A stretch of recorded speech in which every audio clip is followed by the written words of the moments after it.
A shekara 1970 a garin Mando, duk wanda yake son samun aurar 'yar sarkin dambe sai ya gwabza, sai ya nuna jarumta da ƙarfi a filin dambe. Wannan al'ada ce da ta samo asali daga tsohon tarihin iyalan jagoran dambe. Shekaru sun shuɗe, amma wannan tarihi yana nan daram yana maimaita kansa.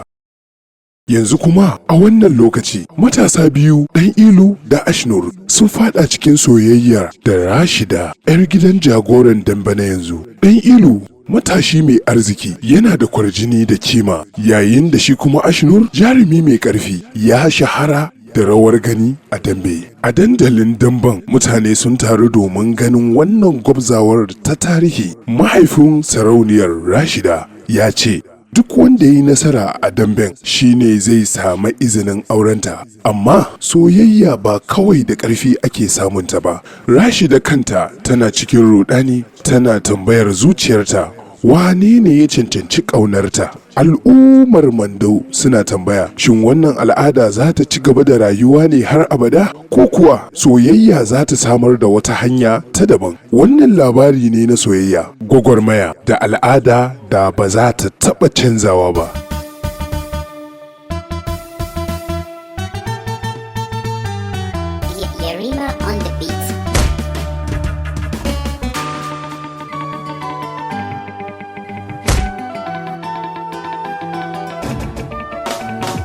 Soyayya da ke yana warware damuwa na, tarayya da ke tana sa na ji na fi kowa. Soyayya da kai yana kore kishin ruwa na, tarayya da kai tana sa na ji na fi kowa. Kankana tina Sata kai na gani na ruɗe tun haɗuwar farko. Haka ya sa ni kosa don na ga ranar da za a min baiko. San ka a raina ya fi jini na, ya sa ni na yi karko. To ka san ko ɗaukar kaya na sa a yau sai kowa. Ni wallahi na damu don gashi na kamu. Wanda yake shirin ya raba ni da kai sai dai ya ɗau gawa. Sai dai ya ɗau gawa.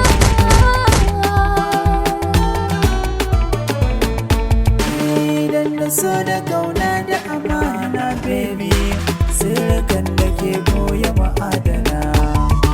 San kina da ke kauna tantana, ke kaɗai nake so na bayyana.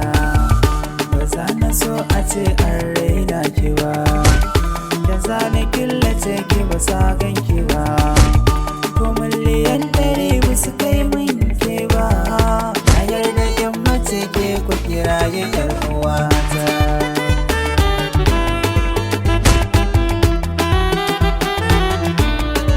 So da kaunar ki a zuciya zame mini igiya.